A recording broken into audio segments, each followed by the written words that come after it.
जी अस्सलाम वालेकुम। Class 10th आपका जो टॉपिक है पेज आपकी बुक का 69 सब रूटीन्स आज आपका टॉपिक है। सब रूटीन्स क्या होती हैं? सब रूटीन्स की डेफिनेशन ये लिखी हुई है पहले पैराग्राफ में। Self content set of statements that can be used from anywhere in the program. हमने कल पढ़ा था कि जो सब रूटीन्स होती हैं जो आपका कल फंक्शंस आपने यूज़र डिफाइंड पढ़े थे, वो क्या है? फंक्शंस को हम कहते हैं ये प्रोसीजर्स हैं। और जो सब रूटीन्स होती हैं ये क्या होती हैं? थोड़ा सा इनमें डिफरेंट है प्रोसीजर्स में और सब रूटीन्स में। सब रूटीन्स को सब प्रोसीजर भी कहते हैं। और इनमें फ़र्क क्या है दोनों में कि यहाँ पे जो स्टेटमेंट्स होंगी वो लाजमी नहीं कि कोई वैल्यू रिटर्न करें, जबकि फ़ंक्शन कोई ना कोई वैल्यू रिटर्न करता है। सब रूटीन की डेफिनेशन है कि self content set of statements, पहली लाइन पे लिखा हुआ that can be used from anywhere in the program. अब ये क्या करती है? Subroutine performs its specific task and then returns the control of to the part of program that calls the subroutine. जिस program के जिस line number पे आपने कोई सब रूटीन यूज़ की है वहाँ पे क्या होगा? ये सब रूटीन अपना वर्क करेगी और जब अपना काम ख़त्म कर लेगी तो वापस कंट्रोल जो है वहीं पे मूव कर जाएगा, यानी कि उसी जगह पे उससे नेक्स्ट लाइन पे जो प्रोग्राम है वहाँ पे चला जाएगा। तो कई दफ़ा ये होता है कि आपको ये इस पैराग्राफ में जो लिखा हुआ है आपने ख़ुद से रीड करना है, मैं उसी के बारे में बता रहा हूँ। कभी कभार ये होता है समटाइम्स कि आपने आपको ज़्यादा आसान जो तरीका रहता है वो आप क्या कर लें, एक सीक्वेंस ऑफ स्टेटमेंट्स जो होती हैं उनको अलग से एक सब रूटीन की शक्ल दे लें। इसका फ़ायदा ये होता है कि आपको बजाय फंक्शन के आप सब रूटीन यूज़ कर लें। तो सब रूटीन्स क्योंकि ये आपको आपकी ज़रूरत के मुताबिक, कभी होता है कि फंक्शंस हमेशा क्योंकि वैल्यू रिटर्न करते हैं, तो कई दफ़ा आपको सब रूटीन में ऐसी लाइंस होती हैं जो कोई वैल्यू रिटर्न नहीं करती, तो उसके लिए जो ज़्यादा आसान तरीका है सब रूटीन यूज़ करने का। अब सब रूटीन के लिए आप क्या करते हैं, इनमें अब बात बताई जा रही है कि ये सिमिलर टू फंक्शंस है। Subroutines are similar to functions in this sense, एक तरीके से ये सिमिलर हैं, उनसे मिलती जुलती हैं फंक्शन से, कि they can be referenced from other places in the program, कि वो प्रोग्राम जो फंक्शंस हैं और सब रूटीन्स हैं दोनों में सिमिलरिटी क्या है कि दोनों प्रोग्राम में किसी भी जगह पे कॉल किए जा सकते हैं, किसी भी जगह पे यूज़ किए जा सकते हैं। डिफरेंस इन दोनों में क्या है? अब डिफरेंस की बात हो रही है। सब routine is not given a name, कि सब रूटीन का कोई नाम नहीं होता, फंक्शन का नाम होता है। एक और डिफरेंस ये है कि फंक्शन कोई वैल्यू रिटर्न करता है लेकिन सब रूटीन कोई वैल्यू रिटर्न नहीं करती, लाजमी नहीं है कि वो कोई वैल्यू रिटर्न करी। ये दोनों में डिफरेंस है। बेसिक में दो आपके पास स्टेटमेंट्स यूज़ होती हैं। एक है आपके पास गो सब रिटर्न, यानी कि पहले गो सब होगा और बाद में रिटर्न का मतलब है कि उस जगह पे वापस लाने के लिए रिटर्न बाद में आएगा। जैसे आपके पास था वाइल और वेंट, वाइल पहले आता था, उसके बाद कुछ स्टेटमेंट्स आती हैं, फिर आखिर में वेंट। इसी तरह गो सब पहले आएगा, फिर कुछ एक्सप्रेशंस या के कुछ लाइंस आएंगी, कुछ कोड आएगा, उसके बाद या कोई लाइन नंबर आएगा, उसके बाद फिर क्या होता है, आपको रिटर्न पे आना पड़ता है, रिटर्न आपको आखिर में लिखना होता है। इसी तरह दूसरा है आपके पास ऑन गो सब रिटर्न। ऑन का वहाँ पे यूज़ होगा, इसके बाद आप कोई कंडीशन बताएंगे, ठीक है, और इसके बाद फिर से गो सब, कि जब कोई स्पेसिफिक कंडीशन या आप कहते हैं ऑन एरर गो सब, तो कोई एरर जब जनरेट होगा इस सूरत में किसी सब रूटीन पे जाने के लिए आपने ये करना होगा। तो अब यूज़ इसका सिंटेक्स आपके सामने है, लिखना कैसे है कि गो सब और उसके बाद आपने कुछ उसके बारे में, अगर रिटर्न जो है वो आखिर में आता है, ठीक है, रिटर्न के बाद कुछ स्टेटमेंट्स आती हैं। यहाँ पे इसका ये सिंटेक्स गिवन है आपको डॉटेड, इसका जो एग्जांपल है वहाँ से भी उसको एक्सप्लेन करेगी। पर्पस में इसमें देख लें, टू ब्रांच टू और रिटर्न फ्रॉम ए सब रूटीन, ये जो स्टेटमेंट यूज़ होती है गो सब रिटर्न, इसका पर्पस लिखा हुआ है कि आप किसी स्पेसिफिक सब रूटीन पे जाते हैं और वहाँ से वापस आते हैं उसकी वर्किंग परफॉर्म करने के बाद, ठीक है। To branch to and to return from a subroutine. सब रूटीन जो है वो प्रोग्राम में कितनी ही दफ़ा कॉल की जा सकती है, अनलिमिटेड टाइम्स, ठीक है। ये नहीं है कि आप कोई स्पेसिफिक, तो जितनी आप, तो इसका फ़ायदा ये होता है कि प्रोग्राम में जब आप कुछ लाइंस को बार बार यूज़ करना है तो आप उनको सब रूटीन के तौर पे एक दफ़ा आपने लिखी हैं और उनको सब रूटीन के तौर पे आप दोबारा से कॉल कर लेते हैं। तो इस तरह प्रोग्राम में वो लाइनें बार बार रिपीट नहीं होती, बल्कि उनको आप उन्हीं को कॉल कर रहे हैं जो आपने पहले लिखी थी। इसकी वजह से प्रोग्राम की जो मेमोरी है वो लिमिटेड रहती है और उस पर कोई फ़र्क नहीं पड़ता, कोई ज़्यादा लोडिंग में मसला नहीं करती, ये फ़ायदा है। रिटर्न स्टेटमेंट क्या करती है, वो GW बेसिक को ये कमांड देती है कि आपने वापस आना है। रिटर्न स्टेटमेंट ये बताती है कि जब ये सब रूटीन सारी एग्जीक्यूट हो जाए तो इसके बाद रिटर्न कर जाना है। किस जगह पे रिटर्न करना है, जहाँ पे जिस लाइन पे प्रोग्राम था उस लाइन से अगली लाइन पे चले जाना है। तो सब routine can be contain more than one return statement. एक सब रूटीन के अंदर एक सब रूटीन में एक से ज़ायद रिटर्न स्टेटमेंट आ सकती हैं, ठीक है।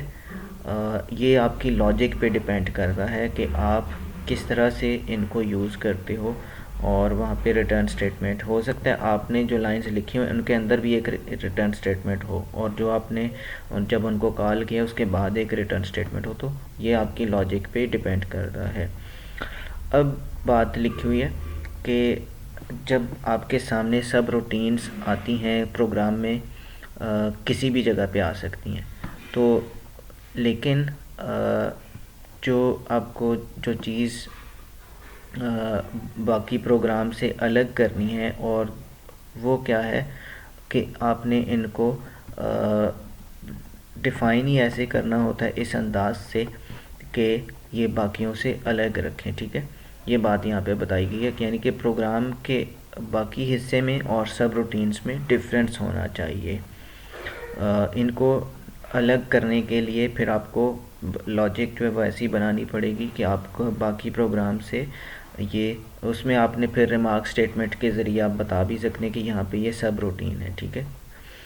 To prevent inadvertent entry precede the subroutine by a stop and or go to statement to direct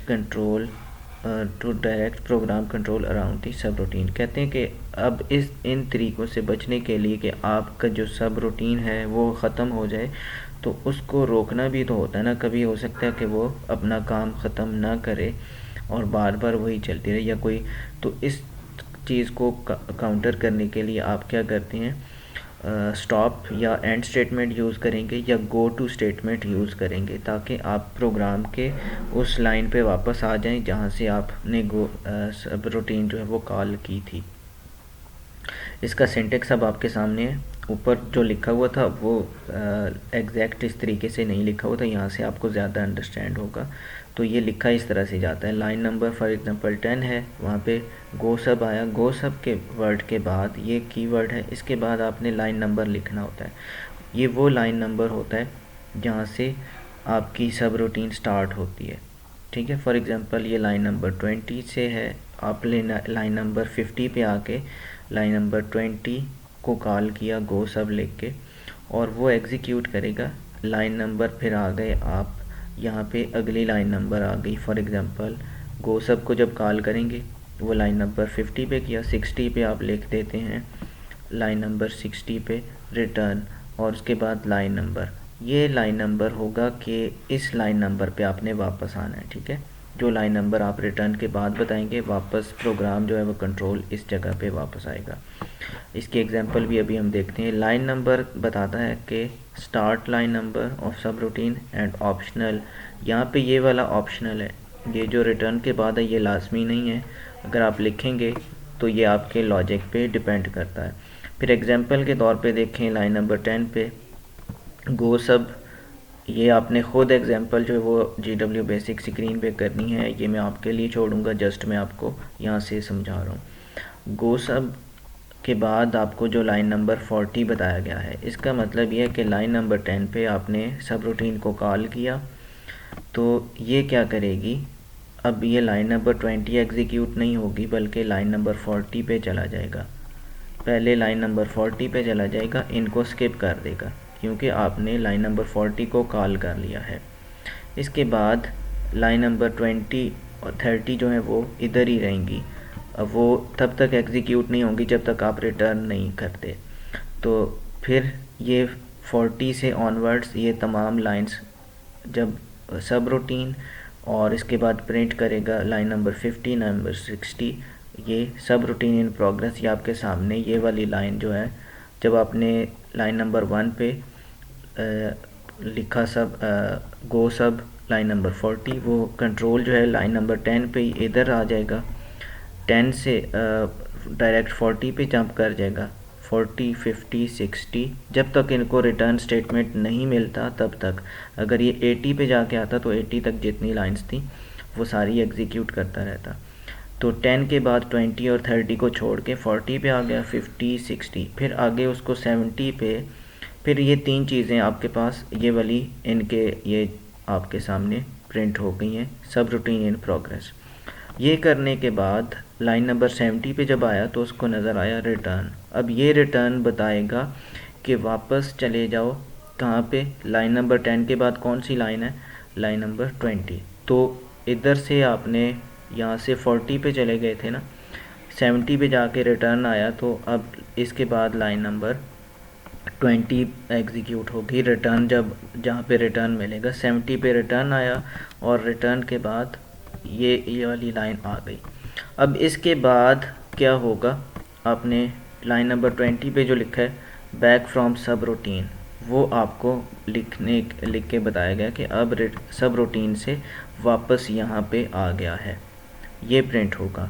अब अगर लाइन नंबर 30 पे एंड लिखा हुआ है, आप कहेंगे सोचेंगे कि एंड तो प्रोग्राम के आखिर में लिखा जाता है, लेकिन ये यहाँ पे लाइन नंबर 30 पे लिखा गया है क्योंकि आपको जब ये उधर से वापस आया, यहाँ पे अगर एंड ना लिखा होता तो अगेन लाइन नंबर 40 इस प्रोग्राम में 2 दफ़ा जो है वो एग्जीक्यूट हो जाती, फिर 50 हो जाती, फिर 60। तो प्रोग्राम में एक लाइन जो है वो जो आपको पहले कॉल करनी थी वो तो आपने उनकी एग्जीक्यूशन कर ली है, अब दोबारा आप नहीं चाहते कि वो एग्जीक्यूट हों, इसलिए आपने एंड जो है वो यहाँ पे यूज़ किया है। यही बात उन्होंने बताई थी कि इन मसाइल को आप करने के लिए रोकने के लिए जो है वो एंड या स्टॉप स्टेटमेंट ऐसी जगहों पर यूज़ करेंगे ताकि आपके प्रोग्राम में मसला ना हो। यही बात बताई गई है। एंड स्टेटमेंट जो लाइन नंबर 30 पे है, ये क्या करती है, प्रिवेंट करती है कि आपकी जो री एग्जीक्यूशन है वो ना हो, सब रूटीन दोबारा एग्जीक्यूट ना हो। ये आपने ख़ुद से ही एग्जांपल के तौर पे करना है। सब रूटीन तक आपका ये लेसन है और आई ट्राई के नेक्स्ट सेशन में आपके कुछ नोट्स बन जाएँ, इसकी एक्सरसाइज बेस्ड जो आंसरिंग है वो हो जाए। आप ख़ुद भी कोशिश कीजिए, ये सब ने परफॉर्म करना है। That's up to you. अस्सलाम वालेकुम। और टाइम को वेस्ट नहीं करें।